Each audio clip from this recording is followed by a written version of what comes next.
Le Premier ministre Daniel Cablon-Duncan s'est rendu à l'aéroport Félix Houphouët-Boigny d'Abidjan. Il est allé s'assurer de l'état d'avancement des travaux engagés sur le site en vue de le rendre encore plus compétitif.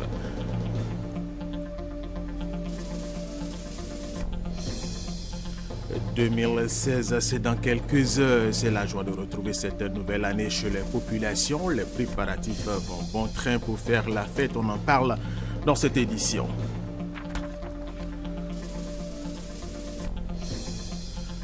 La Guinée est officiellement débarrassée du virus Ebola. Cela a été célébré et c'est dans ce pays que le virus est apparu en fin 2013 avant de se propager au Libéria et en Sierra Leone.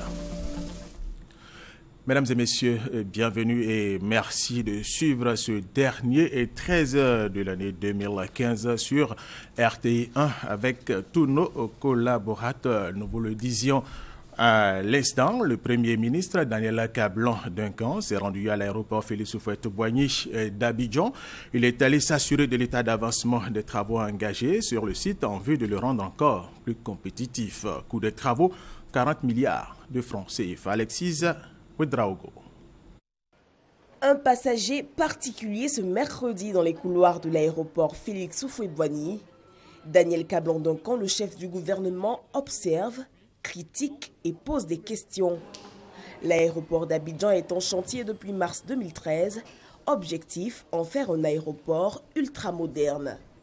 D'ici 2019, nous avons noté qu'il y a à peu près, disons une quarantaine de milliards d'investissements qui vont se faire. Ça permettrait donc d'aller jusqu'à 15 millions de passagers. Ces dernières années, le pays a connu un boom dans son activité aéroportuaire. Plus de 1 500 000 passagers sont enregistrés sur l'année. Quand on a des réunions actuellement ici au niveau d'Abidjan, si vous prenez donc l'hôtel Ivoire, qui a le plus grand espace, vous n'avez que 2500 places. L'élément qui va venir avec le parc d'exposition, c'est jusqu'à 5000 places. Et quand vous avez les réunions, donc la BAD, ici, c'est 3000 à 4000 personnes. D'où la nécessité d'aller vite au niveau du parc d'exposition.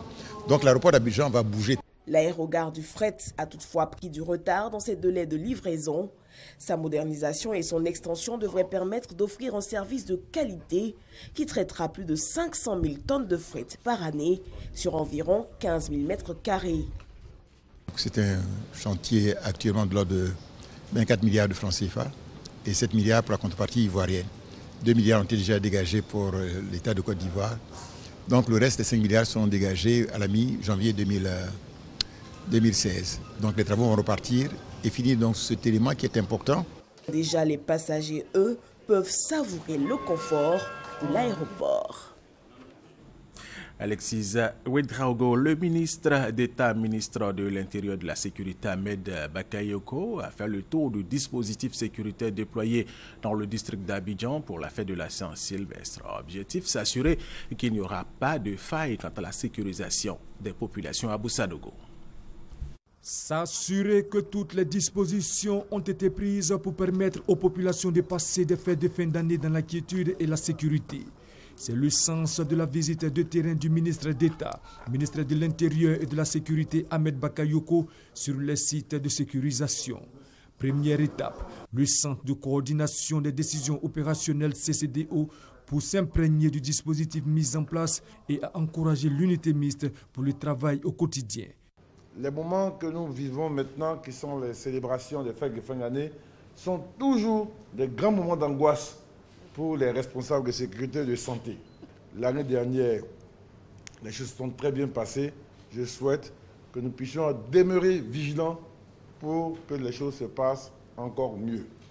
Accompagné du ministre de la Santé et de la lutte contre le sida, Raymond Kofi Goudou, Ahmed Bakayoko s'est rendu à la place d'armes de la préfecture de police au plateau. Il a appelé ces hommes à la vigilance avant de les rassurer sur la question des baux. Le président a donné des instructions pour que le budget qui était il y a quelques années de 6 milliards et l'année dernière de 9 milliards passe à 13 milliards pour couvrir la totalité des besoins de baux afin qu'on puisse commencer à enregistrer de nouveaux baux. En même temps, nous avons demandé au fond de la police de travailler avec les opérateurs pour faire en sorte que les policiers deviennent propriétaires des maisons. Au groupement de sapeurs-pompiers militaires de l'Indénié, Un dispositif cohérent est mis en place en vue de faire face aux différentes situations d'urgence au cours des manifestations de fin d'année. Pour pallier l'insuffisance d'ambulances due au taux d'indisponibilité, Raymond Goudou Kofi promet d'en offrir une au groupement de sapeurs-pompiers militaires de l'Indénié. Je vais offrir une ambulance au GSPM. Comme on travaille ensemble, je pense que c'est important qu'on puisse s'entraider. La base de préparation du feu d'artifice de la Saint-Sylvestre, en face du stade Félix Houphouët-Boigny et le poste d'alerte et de premier secours au plateau sont les derniers sites visités par le ministre d'État, ministre de l'Intérieur et de la Sécurité. Le ministre Ahmed Bakayoko avait à ses côtés la ministre de la Santé et de la lutte contre le VIH-Sida, Raymond Goudou Kofi. Le ministre chargé de la promotion de la jeunesse et de l'emploi des jeunes lui a sillonné plusieurs communes d'Abidjan. Il s'est rendu dans les boîtes de nuit, bistrots et autres maquis pour sensibiliser la jeunesse sur les dangers de l'abus de l'alcool. Et nous allons rester avec Abou Sanogo. L'opération Jeunes, faite sans alcool et sois prudent, se poursuit. Le ministre chargé de la promotion de la jeunesse et de l'emploi des jeunes a Angré, Yopougon et Plateau d'Ocu pour sensibiliser la jeunesse sur les dangers que représente la consommation de certaines substances et l'abus de l'alcool en cette période de fête. Sidi Touré a saisi l'occasion pour distribuer des prospectus et des éthylotests pour vérifier le taux d'alcoolémie dans les bars, maquis, boîtes de nuit et restaurants, non sans exhorter cette jeunesse à être un modèle. La solution, ce n'est pas l'alcool, la solution, ce n'est pas la drogue. Il est bon que les jeunes prennent conscience que l'avenir de la Côte d'Ivoire, c'est eux. Et de ce fait, nous escomptons qu'ils soient en bonne santé en 2016, de sorte à ce que toutes les initiatives prises par le gouvernement pour les accompagner dans leur développement puissent être portées comme il le faut par ces jeunes qui sont les principaux destinataires. Cette opération de sensibilisation bénéficie du soutien de l'UNICEF et de l'UNFPA. Après Abidjan, l'opération Jeunes, faite sans alcool et sois prudent, se rendra dans les villes de l'intérieur du pays. Et ce 31 décembre 2015, un feu d'artifice, l'un des plus grands au monde, permettra aux Ivoiriens de passer en 2016 dans la gaieté. Pour que cette édition se passe dans les conditions de sécurité adéquates, un plan de circulation de la commune du Plateau a été élaboré. Michel Digré. Un plan de circulation a été mis en place pour faciliter l'accès de la commune du Plateau aux populations à l'occasion du feu d'artifice du 31 décembre. Les ponts Félix Houphouët-Boigny et Général de Gaulle seront fermés à la circulation automobile à partir de 20 h. Les véhicules seront déviés vers des parkings. 3 sont ouverts au public. La gare sautera en face de la cité administrative pour les populations venant d'Adjamé. La gare sud pour celles en provenance de Trècheville, le parking de la cathédrale pour les populations en provenance de Cocody. Des postes de secours de proximité seront installés avec des médecins et des secouristes près des zones d'observation. L'accès de ces zones est libre pour tous les spectateurs afin de leur permettre en toute sécurité de vivre des feux d'artifice qui figurent parmi les 10 plus beaux spectacles de pyrotechnique au monde. Pendant les fêtes de fin d'année, la Noël et la Saint-Sylvestre, des dépenses énormes sont effectuées pour la famille, pour les amis et pour les parents, souvent sans limite. Et bien, après les fêtes, l'on retrouve son quotidien, ses réalités, et cela n'est pas du tout aisé pour ceux qui n'ont pas été prudents. Alors, comment bien fêter sans oublier le lendemain? On en parle avec Christelle Ndaekone Pargasoro. Décembre, un mois qui rime avec festivité, grosses dépenses, achat de cadeaux, des vêtements pour la famille et d'alimentation faste. Le mois de décembre, aux dépenses, effectivement aux dépenses surtout, parce que les dépenses doublent. Généralement, on peut faire des achats en fin de mois tranquillement, mais ce mois, les dépenses doublent, voire triplent même. Pour les fêtes, ça dit y compris les cadeaux qu'il faut donner, les boissons qu'il faut donner aux parrains autres. Bon, j'ai prévu un truc de 70 000. Décembre, c'est aussi la période au cours de laquelle les salariés bénéficient des avantages de la part de l'employeur. Il s'agit entre autres de gadgets, des bonus, des gratifications, dont le fameux 13e mois. Passer les fêtes de fin d'année, place aux difficultés. Difficultés pour se nourrir, Difficulté pour faire face aux charges quotidiennes de la famille. Bref, des migraines interminables. On renoue avec la psychose du mois de janvier qui ne finit jamais. J'ai des amis qui ont par moment peiné pour terminer le mois de janvier. Généralement, elles demandent aux collègues, elles demandent à leurs amis si elles peuvent même pour donner leur transport. En décembre, on dépense beaucoup. Non seulement il faut préparer, manger, après les cadeaux, il faut sortir aussi, il faut se faire plaisir à soi-même. Donc, ce qui fait que le mois de janvier, vraiment, c'est un peu difficile. À quoi cela est-il dû? Comment planifier ces dépenses pour être à l'abri de toute surprise? Ça arrive comme une surprise, voilà, mais parce que dans la conscience populaire, dans les réflexions des uns et des autres, c'est le dernier mois de l'année, on doit passer à une nouvelle année, donc il faut faire des dépenses, il faut faire plaisir aux enfants parce qu'il y a la fête de Noël. Pour rentrer en janvier 2016 sans souci, il faut d'abord planifier le budget avec madame. Les divers, on ne peut pas tous les gérer. Voilà. Donc quand on fait le budget, on prévoit un peu, c'est-à-dire au-delà de ce qu'on a demandé pour ces éventuels imprévus.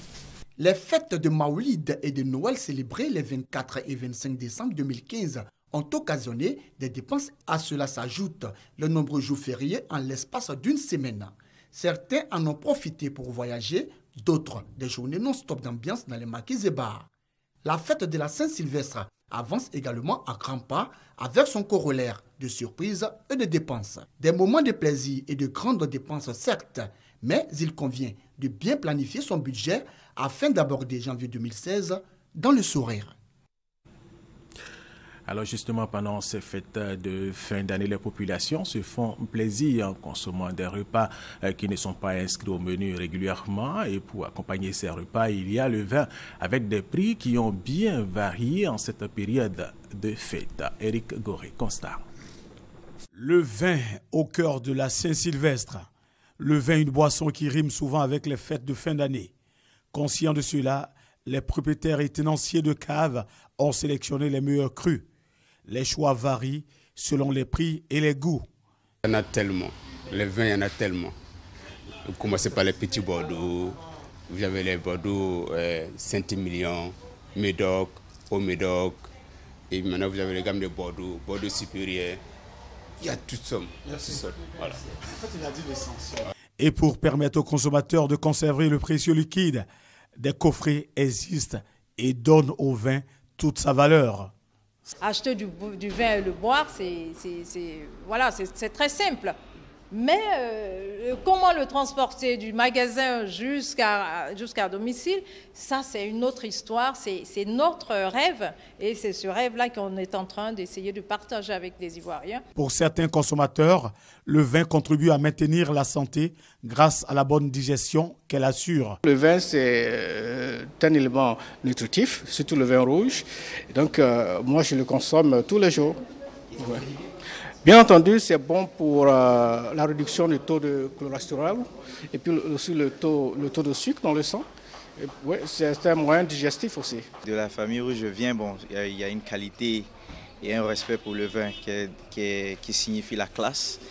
Et déjà, le vin en fait, médicalement, c'est quelque chose qui est bon pour la santé. Cependant, l'abus de la consommation du vin peut être dangereux pour la santé.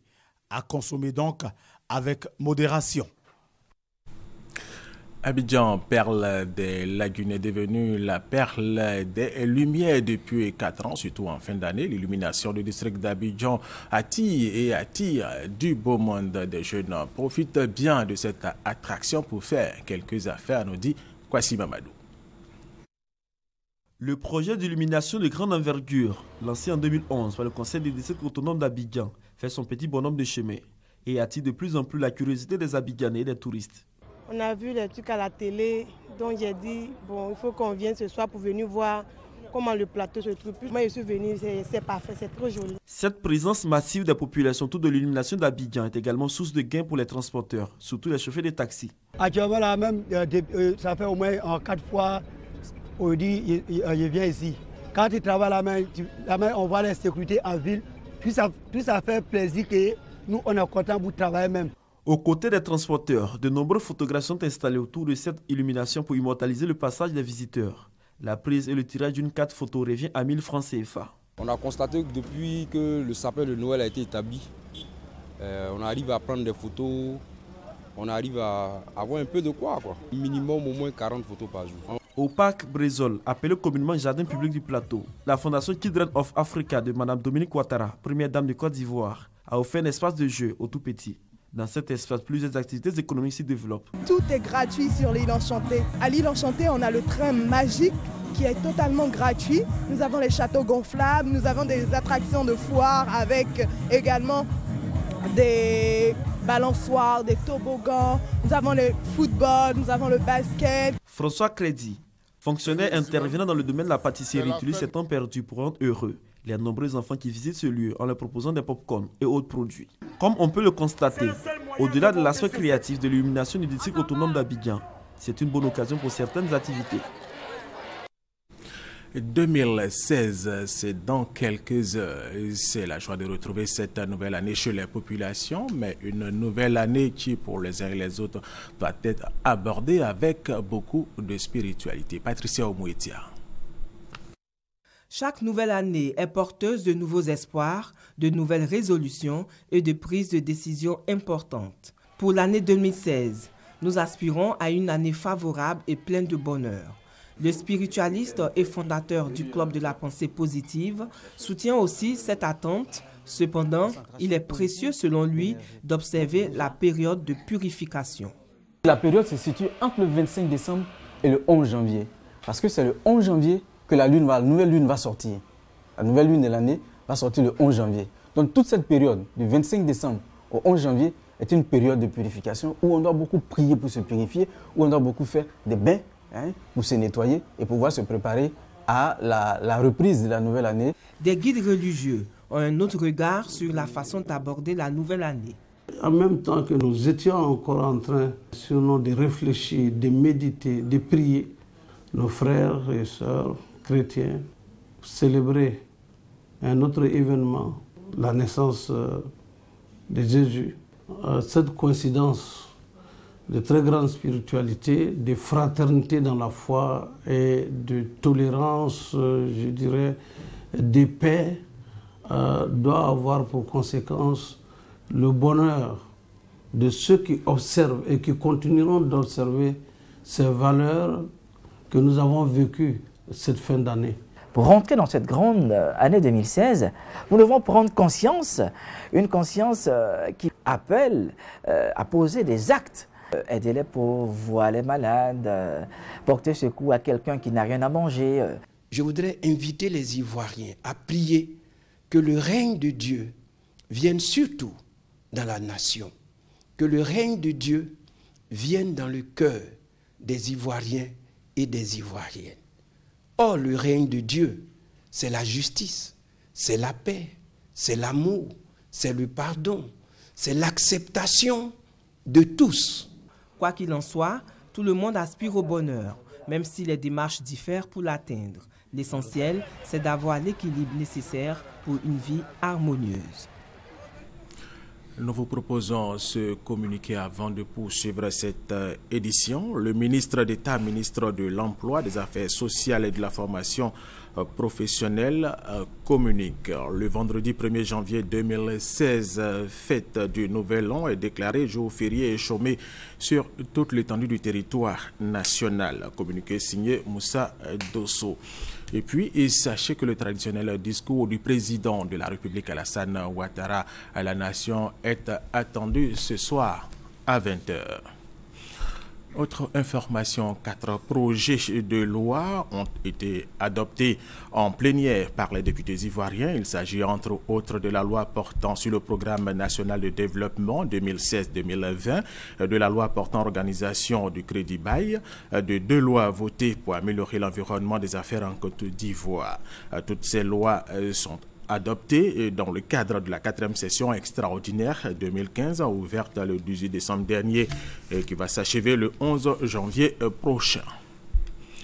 Tout à fait autre chose maintenant. La RTI et le Burida viennent de signer une convention. Irène Vira, directrice du Burida, et Amadou Bakayoko, directeur général de la RTI, ont signé cette convention qui porte sur le paiement des droits des artistes ivoiriens. Christelle Ménard. Le contrat que nous allons signer est pour nous une chose vraiment un pas important. C'est vraiment une marque de reconnaissance pour nous. Si Irène Vieira, directrice générale du Bureau ivoirien des droits d'auteur, Burida, exprime ainsi sa satisfaction, c'est aussi parce que l'acte est inédit. En signant ce contrat général de représentation et de reproduction, la RTI s'engage entre autres à verser annuellement au Burida une redevance pour l'utilisation d'œuvres de création d'artistes. C'est juridiquement du paiement de droits d'auteur et droits voisins. La pratique n'est pas toujours suivie par les exploitants d'œuvres de l'esprit, et encore moins l'engagement contractuel à s'acquitter de cette obligation envers le Burida et par-delà les artistes. Merci à la RTI, et tout en espérant que les autres diffuseurs, tous ceux qui diffusent sur le territoire ivoirien les œuvres, pourront emprunter le sentier ouvert par la télévision nationale. La Convention octroie à la RTI une licence d'utilisation courant du 1er janvier 2015 au 31 décembre 2016. Nous avons besoin de ces œuvres pour faire des programmes audiovisuels de qualité qui vont satisfaire les téléspectateurs et vont nous permettre d'avoir des annonceurs.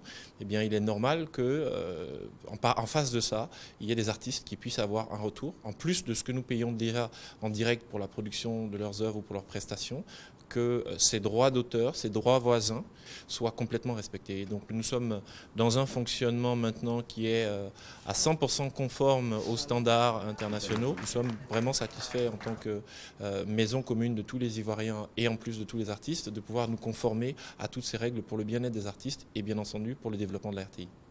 La RTI s'engage aussi dans cette convention à octroyer des espaces publicitaires au Burida pour aider à la sensibilisation sur le paiement des droits d'auteur et droits voisins. On entend par droit d'auteur en Côte d'Ivoire l'ensemble des droits exclusifs dont dispose un auteur sur des œuvres de l'esprit. Ils sont réglementés par la loi du 25 juillet 1996 relative à la protection des œuvres de l'esprit, qu'elles soient littéraires ou musicales. Le droit d'auteur protège les œuvres de l'esprit originales et garantissent à l'artiste un revenu minimum pour sa contribution au rayonnement culturel de la nation. Radio Boaké s'est remise au service des populations du centre de la Côte d'Ivoire il y a de cela 4 ans. Ces 4 années de reprise de service ont été célébrées. C'était en présence de Soro Corona et Kwadjo Kwame de RTI Boaké. Réouverte en décembre 2011 pour coller aux réalités quotidiennes des populations du centre du pays en mettant en avant la cohésion sociale et la réconciliation, Radio Boaké a 4 ans. Il est donc question de marquer un arrêt afin de faire un bilan et surtout proposer une nouvelle grille de programmes prenant en compte les attentes des auditeurs. C'est une occasion pour moi aujourd'hui de saluer avec respect et déférence tous les auditeurs qui nous ont fait confiance et qui nous ont accompagnés pendant 4 ans.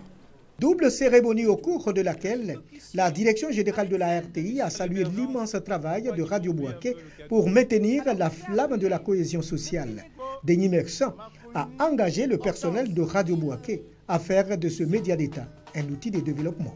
Le directeur général de la RTI vous félicite pour les bonnes performances que vous avez réalisées en quelques années et surtout après une crise sociopolitique qui avait hypothéqué, on peut le dire, les acquis de l'emblématique station régionale de Boaké. Revenant sur la mission première de Radio Boaké, le représentant du ministère de la Communication a exhorté les agents de Radio Boaké à ressasser les difficultés des populations pour en faire des priorités pour le gouvernement.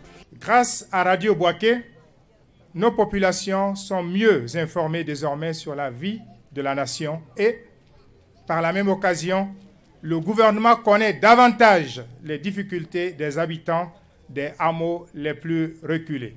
Au cours de la célébration de cet anniversaire, les meilleurs et fidèles auditeurs ont été honorés.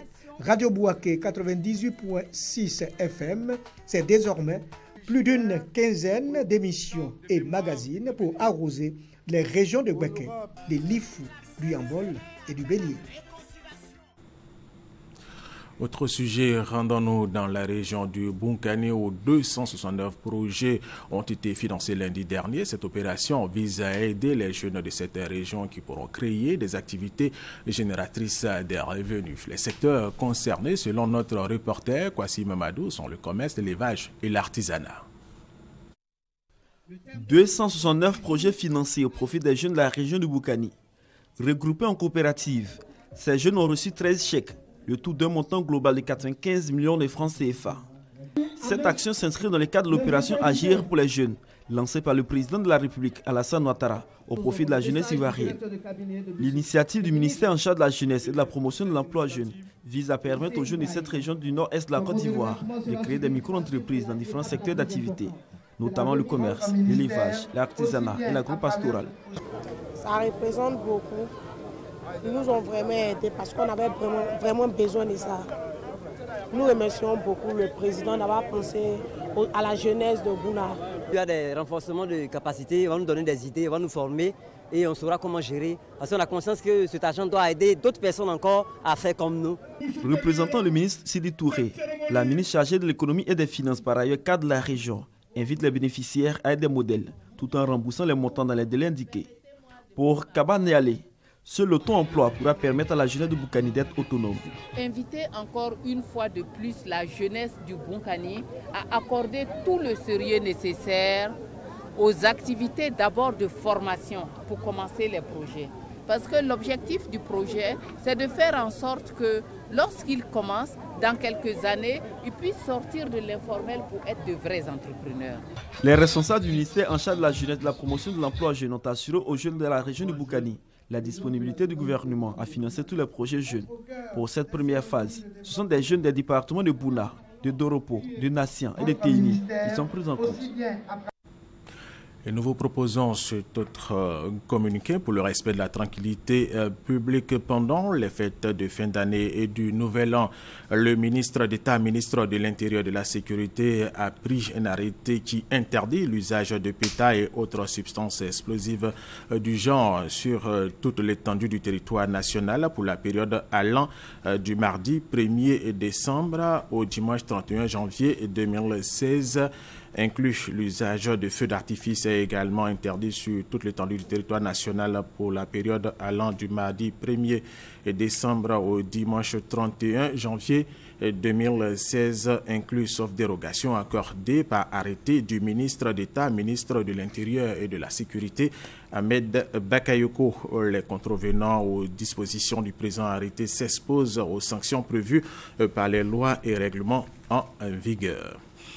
La ministre de la Santé et de la lutte contre le VIH-Sida, Remoda Goudou Kofi, a inauguré le centre de santé de Sekonka. C'est dans la commune de Korogo, au nord de la Côte d'Ivoire. Rappelons que ce centre de santé a été construit par des ex-combattants qui ont appris les métiers du bâtiment après leur démobilisation. Hamza Diaby.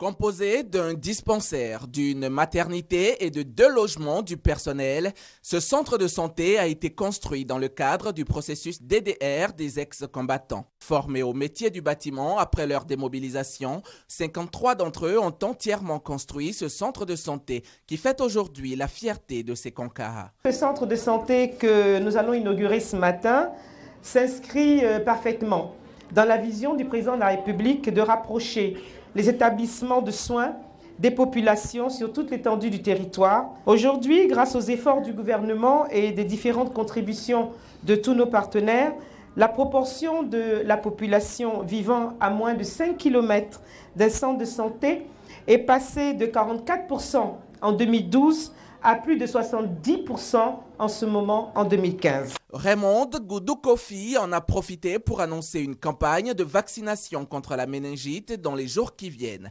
Puis il ajoute que grâce au FMI, le Fonds monétaire international, son ministère est en train d'acquérir 31 hôpitaux mobiles qui seront déployés sur tout le territoire national. Pour Lanciné Koné, représentant le ministre d'État, secrétaire général de la présidence, Amadou Gon-Coulibaly, ce centre de santé construit par des ex-combattants dénote du sérieux de la formation qu'ils ont reçue. Fidel Sarasoro, anciennement coordonnateur de la DDR et aujourd'hui conseiller spécial et assistant spécial du président de la République, s'est réjoui de ce résultat. L'événement de ce jour symbolise la sécurité et la paix retrouvée. Et je voudrais à cet égard remercier et féliciter, puisqu'ils sont là, les forces de défense et de sécurité pour leur accompagnement tout au long du processus du DDR. Il a également rendu hommage aux partenaires techniques et financiers qui ont aidé la Côte d'Ivoire non seulement à former ses bénéficiaires en vue de leur réintégration, mais aussi à améliorer le bien-être des populations. Et terminons avec cette information, la Guinée est officiellement débarrassée du virus Ebola. Cela a été célébré. C'est dans ce pays que le virus est apparu en fin 2013 avant de se propager au Libéria et en Sierra Leone. L'Organisation mondiale de la santé a déclaré la fin de l'épidémie dans ce pays.